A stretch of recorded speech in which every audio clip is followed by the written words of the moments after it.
En el año 2009, ¿no?, ante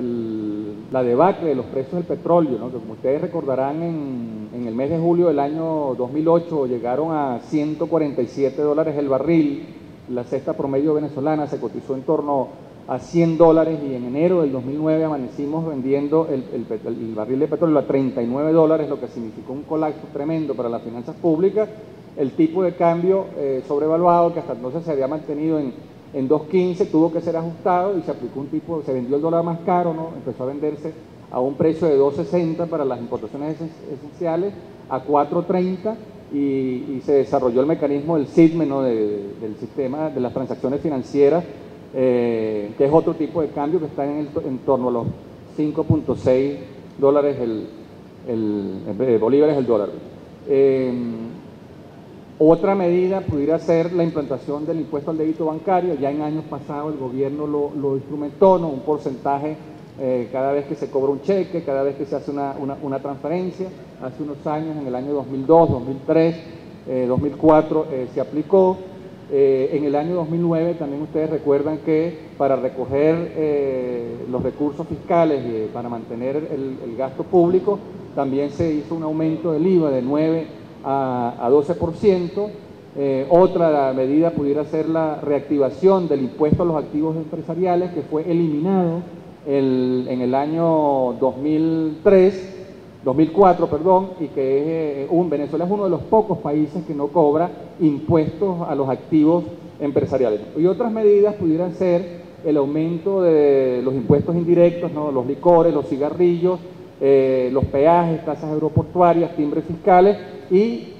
la medida que se ha convertido en un gran tabú, el aumento del precio de la gasolina, que ha terminado siendo un subsidio a los sectores que tienen 2, 3, 4 vehículos de alta cilindrada, de alto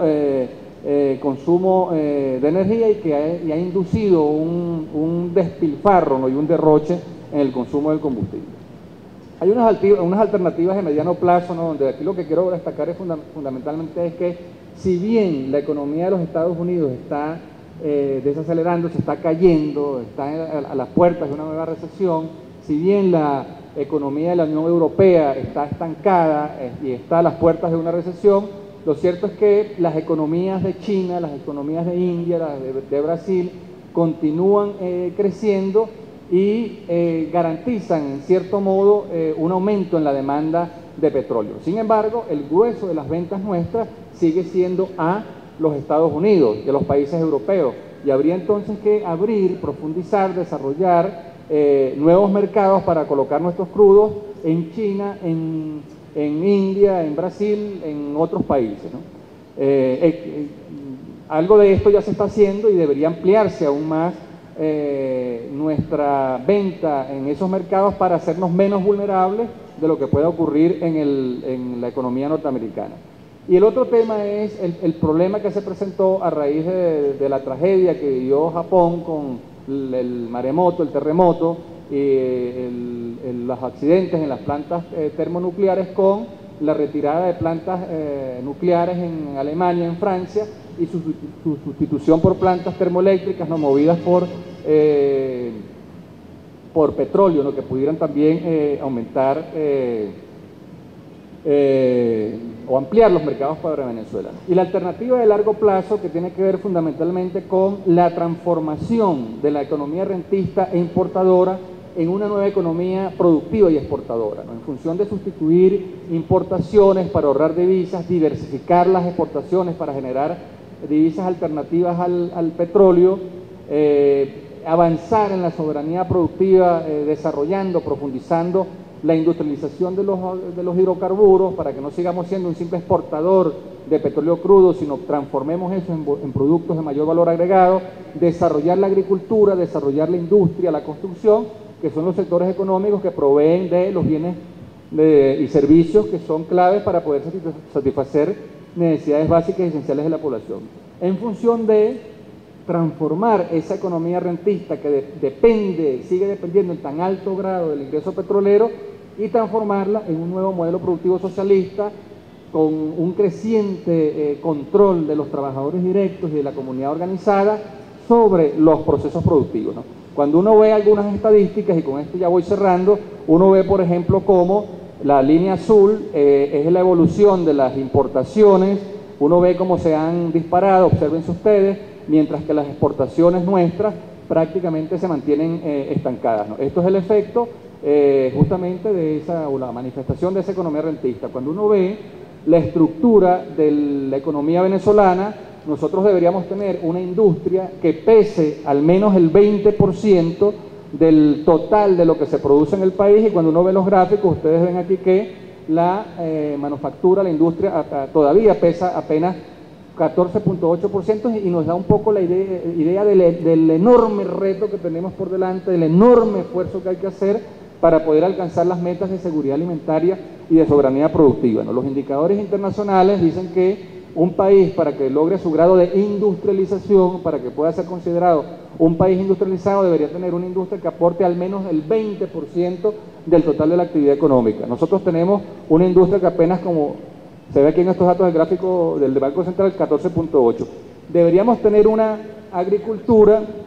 que pese el 12%, aporte el 12%, y tenemos una agricultura que apenas aporta el 4.9%, si nos da una idea entonces de lo que hay que desarrollar. Esto ya lo vimos. Un dato muy importante, y ya sí con esto concluyo, es que en adelante la apuesta no tiene que ser solamente a reactivar la economía, sino a transformar la economía. ¿Por qué razón? Cuando uno analiza los datos, los últimos datos del Banco Central, uno ve que bueno, el Producto Interno Bruto petrolero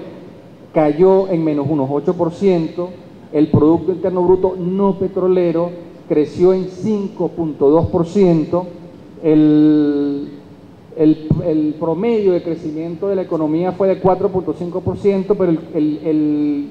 crecimiento de la economía capitalista, de la economía privada, fue de 4.6%, es decir, a una velocidad superior a la del promedio de la economía. Y la economía pública, el sector público, creció en 3.3%, es decir, a una velocidad menor que el promedio de la economía y menor que el crecimiento de la actividad privada. Este mayor ritmo, esta mayor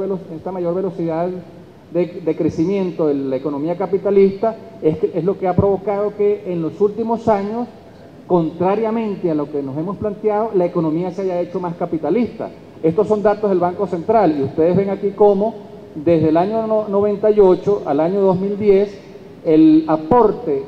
o la participación, el peso específico de la economía capitalista creció de 65% a prácticamente 70%, mientras que el aporte, el peso de la economía pública cayó de casi el 35% al 30%. ¿Por qué razón? Bueno, porque la mayoría de los incentivos cambiarios, de los incentivos arancelarios, de los incentivos fiscales, de los incentivos financieros, cambiarios, de las compras gubernamentales, de la asistencia técnica, han sido aprovechados fundamentalmente por una economía capitalista que sabe muy bien qué hacer para agenciarse la gracia y el favor de estos incentivos, mientras que a la economía social, a la naciente y aún débil economía social, le toca lidiar con un Estado burocrático, le toca lidiar con unas empresas que tienen mucho más condiciones que las empresas de la economía social para ganarse una licitación, para llevarse un contrato de una obra, para tener acceso a los valores preferenciales. Una decisión clave entonces para